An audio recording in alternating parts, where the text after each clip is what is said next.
इस वक्त हमारे साथ हैं पूर्व मंत्री देवी सिंह भाटी। अपनी बेबाकी के लिए, खरी बात कहने के लिए जाने जाते हैं। आनंदपाल एनकाउंटर को लेकर दिए गए बयान पर खासा बवाल मचा, खूब तरह की चर्चा हुई। इस वक्त वो फिर हमारे साथ हैं। भाटी साहब, क्या कहना चाहेंगे? देखिए, साम्राज्य में जिस प्रकार से प्रशासन के रणनीतिकारों ने पहले तो छूट दी कि वहाँ आओ, और आने के बाद में जिसने भी उत्पाद किया उनके खिलाफ कार्रवाई हो, हमें कोई दिक्कत नहीं है। लेकिन आपने इस एफआईआर में 10-12 हजार अन्य लिखा दिया, तो पूरे राजपूत समाज को राजस्थान में घेर लिया आपने। चाहे कोई मैं बैठा हूँ, चाहे घोड़ी पर अगर कोई दूल्हा बैठा है, आपको तो किसी को भी अधिकार मिल गया कि आप किसी को गिरफ्तार कर लो, बेइज्जत कर दो।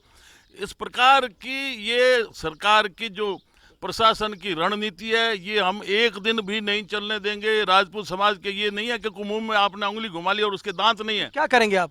नहीं, कुछ भी करना पड़े। अगर इस प्रकार से समाज पूरे को आपने वहां तो किया सो किया, अब उसके बाद में आज आपने राजपूत सभा भवन जयपुर के अंदर घुस के पुलिस ने तलाशी ली है।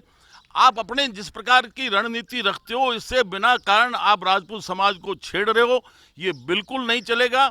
अगर कोई दोषी है तो मैं तो ये भी अपील करूंगा कि भी कोई भी सभा भवन है, कहीं भी ऐसे मुलजिमों को अंदर नहीं आने देना चाहिए। लेकिन आगे तो पुलिस का ये तरीका भी ठीक नहीं है कि वो सभा भवन के अंदर घुस के तलाशी ले, और 10-12 हजार राजपूत समाज के सारे लोगों को इन्होंने लपेटे में ले लिया है। ये कमजोरी हम कभी नहीं आने देंगे, चाहे सड़क पर उतरना पड़े। मेरी मुख्यमंत्री से ये अपील है कि इसको तुरंत ठीक करे, और मैं एक दफ़े फिर उनसे मिलने का भी प्रयास करूंगा। अगर इसमें तुरंत इसमें सही कार्रवाई नहीं की तो हम खुले आम ऐलान कर रहे हैं, हम किसी भी पार्टी या सरकार से कहीं बंधे हुए नहीं हैं। भाटी साहब, आप पहले व्यक्ति थे जिसने सरकार के एक तरह से स्टैंड लिया था और सही बात आपने कही थी। अब इस पूरे मामले को देखकर क्या लगता है, क्या प्रशासन उस तरह से सही कोऑर्डिनेशन नहीं रख पाया पूरे मामले में? क्योंकि इस तरह से मुकदमे वाकई कभी नहीं हुए। देखिए, प्रशासन के रणनीतिकार बिल्कुल गलत थे मेरे अनुसार, जैसा मैंने देखा है, सुना है, समझा है। पहले तो इन्होंने रोक लगाई कि किसी को आने मत दो, वहाँ माइक नहीं लगेगा, कोई टेंट नहीं लगेगा, और उसके बाद में छूट दे दी कि आप आईडी दिखाओ, हथियार नहीं, और आप आओ।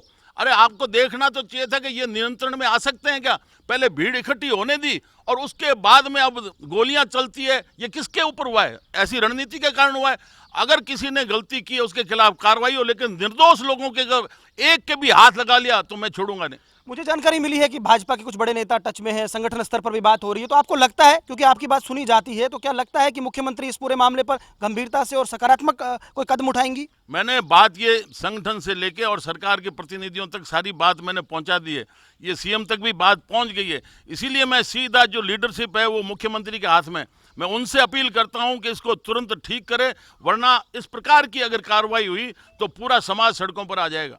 तो ये थे पूर्व मंत्री देवी सिंह भाटी, जिन्होंने सीधे तौर पर कहा कि इस तरह से मुकदमा दर्ज करना गलत है। साथ ही साथ उन्होंने मुख्यमंत्री से अपील भी की है कि पूरे मामले में हस्तक्षेप करें।